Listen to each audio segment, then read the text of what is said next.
ஒரு குட்டி கதை. ஒரு நாள் ஒரு மன்னர் ஒரு புலவரை சந்திக்கின்றார். இந்த புலவர் அரண்மனையை தாண்டி போகும்போது மன்னர் பார்த்துவிட்டு புலவர் மன்னரிடம் பசி என்று சொல்லுகின்றார். மன்னரோ அரண்மனைக்கு சொல்லி உணவுகளை தயார் செய்து வெளியிலே அமர்ந்து இந்த புலவருக்கு இந்த உணவை கொடுக்க வேண்டும் என்று கொடுக்கின்றார். அந்த வேளையில் ஆகாயத்தில் பறந்து வந்த ஒரு கழுகு ஒரு பாம்பை கொன்று அந்த கால்களிலே தூக்கி கொண்டு ஆகாயத்தில் பறக்கின்றன. அரண்மனை வளாகத்தில் போகும்போது பாம்பின் வாயிலிருந்து ஒரு விஷத்துளி இந்த புலவருக்கு கொடுக்க தயார் செய்த உணவிலே விழுகின்றது.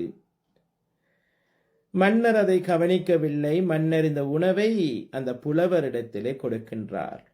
புலவரும் அந்த உணவை அருந்திவிட்டு சில நேரங்களில் புலவர் இறந்து விட்டார். பயந்து விட்டார் மன்னர்.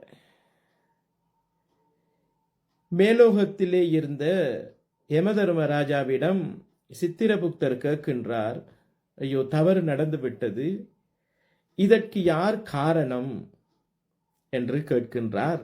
யமதர்மராஜாவிடம் சித்திரகுப்தர் கேட்கிறார், மன்னா, கழுகுக்கு போய் இந்த பாவம் சேருமா, இல்லை தன் வாயிலிருந்து விஷம் விழுந்ததால் பாம்புக்கு பாவம் போய் சேருமா, இல்லை விஷம் விழுந்த உணவை புலவருக்கு கொடுத்ததால் மன்னருக்கு போய் சேருமா என்று கேட்கின்றார். அப்பொழுது இந்த பாவம் யாரை போய் சேரப்போகின்றது? கழுகுக்கா, பாம்புக்கா, மன்னருக்கா? யமதர்மராஜா கூறுகின்றார், சித்திரகுப்தா, பொறுத்திரு, உனக்கு அதன் பிறகு விடை கிடைக்கும் என்று. இன்னொரு நாள் இன்னொரு புலவர் அரண்மனை எங்கே இருக்கின்றது என்று ஒரு பெண்ணிடம் கேட்கின்றார், போக வேண்டும் என்று. அந்த பெண்ணோ பாதையை காட்டிவிட்டு சொல்லுகின்றார், அரண்மனைக்கு போறது கவனம், அந்த மன்னர் ஒவ்வொருவருக்கும் உணவிலே விஷத்தை வைத்து கொன்று விடுகின்றார், நீங்கள் போவது மிக கவனம் என்று அந்த புலவரிடம் கூறுகின்றார். இதை பார்த்த சித்திரகுப்தா சொல்லுகின்றார், இந்த பாவம் யாரை போய் சேரும்? அந்த பெண்ணை போய் சேரப்போகின்றது. இந்த காணொளியை நன்றாக கேட்டு சிந்தித்து யோசித்து உங்களுடைய அறிவு கேட்டிய கமெண்டை நீங்க எழுதலாம். ஏன் அந்த பெண்ணை போய் சேருகின்றது? வாழ்க்கையில் வெறுமனவே பிறர் மீது பழி சுமத்தினால் அந்த பாவம் எமக்கு என்பதை தர்மம் மிக அழகாக சொல்லுகின்றது. எப்படி? கண்ணால் பார்க்காமல், காதால் கேட்காமல், தீர விசாரிக்காமல் உடனடியாக நாங்கள் பிறர் மீது சுமத்தும் பழி, அதிலிருந்து கிடைக்கும் பாவம் எம்மையே வந்து சேருகின்றது என்றுதான் இந்த கதையில் நான் உங்களுக்கு கூற விரும்பினேன். கழுகுடைய எண்ணம் பாம்பை கொன்று சாப்பிட வேண்டும்.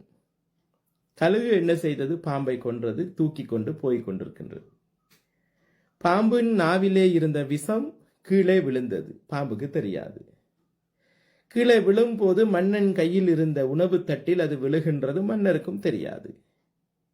உணவை சாப்பிட்ட புலவருக்கும் தெரியாது. புலவர் இறந்து விட்டார், அதோட அது முடிகின்றது. மீண்டும் ஒருவர் வருகின்றார், அவரிடத்துக்கு பாதையை காட்டிவிட்டு இந்த பெண் சொல்லுகின்றார், அந்த மன்னர் விஷம் கொடுத்து கொள்ளுகின்றார். மன்னர் விஷம் கொடுக்க இல்லையே. அந்த பெண் அந்த மன்னனிடம் தெரியாமல் பழி சுமத்துகிறார். அப்பொழுது அன்பார்ந்த உறவுகளை, இதை ஏன் நான் கூறினேனால், இந்த சமூகத்திலே நாங்கள் வாழும் போது பிறர் மீது பழியை சுமத்துவதற்கு முன் நன்று ஆராய்ந்து பார்க்க வேண்டும், சரியது பிழையது என்று சொல்லி. ஆனால் சமூகம் அப்படி இல்லை. முடிந்தவரை பிறர் மீது பழி சுமத்துவதிலேயே மும்முரமாக இருக்கின்றது. சற்று புரிந்து கொள்ளுங்கள். பிறர் மீது பழியை சுமத்தினால் அதிலிருந்து கிடைக்கும் பாவம் உங்களையே வந்து சேரும் என்பதை புரிந்து கொள்ளுங்கள். இந்த இடத்தில் எண்ணங்கள் தான் முக்கியம். இந்த பிரபஞ்சத்திற்கு எண்ணங்கள் முக்கியம். புத்த பகவான் சொல்லுகின்றால் சேத்தனகம் விக்கவே கம்மாங் வதாமி என்று பாலி மொழியில். அப்படி என்றால் என்ன? உன் எண்ணமே உன் வாழ்க்கையை தீர்மானிக்கின்றது. உன் எண்ணமே உன்னை இறுதி நரகம் சொர்க்கம் என்ற இரு இடங்களுக்கு உன்னை அழைத்து செல்லுகின்றது. அப்பொழுது கழுகுக்கு எண்ணம் இருக்கவில்லை இந்த புலவரின் உணவுகளே விஷத்தை போடுவதற்கு. கழுகுடைய நோக்கம் பாம்பை கொன்று போக வேண்டும். பாம்பு நினைக்கவில்லை தன் உடம்பிலிருந்து நாவில் இருந்து உள்ள விஷத்தை இந்த உணவிலே போடுவதற்கு. மன்னரும் நினைக்கவில்லை விஷம் உளுந்த உணவை புலவருக்கு கொடுப்பதற்கு. புலவருக்கும் தெரியாது உணவில் விஷம் இருப்பதை. அது விதி. இரண்டாவது ஒருவர் வரும்போது இந்த பெண் அந்த மன்னர் மீது சுமத்திய பழி பொய்யானது.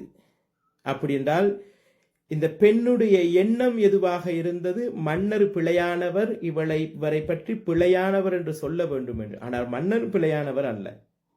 மன்னரை பிழையா நினைத்தது இந்த பெண்ணின் பிழை. நன்றாக கேட்டு, ஒரு தடவைக்கு 2 தடவை இந்த காணொளியை கேட்டு பகிர்ந்து கொள்ளுங்கள்.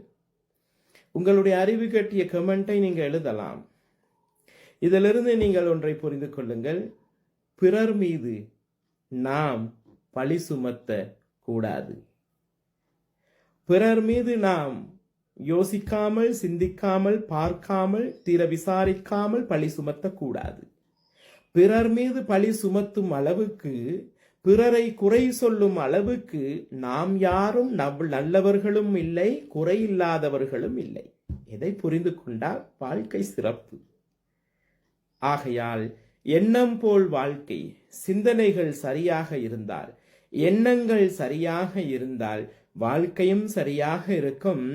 இறுதி போக வேண்டிய இடமும் சரியான இடமாக இருக்கும். நன்றி. மீண்டும் ஒரு நாள் சந்திப்போம்.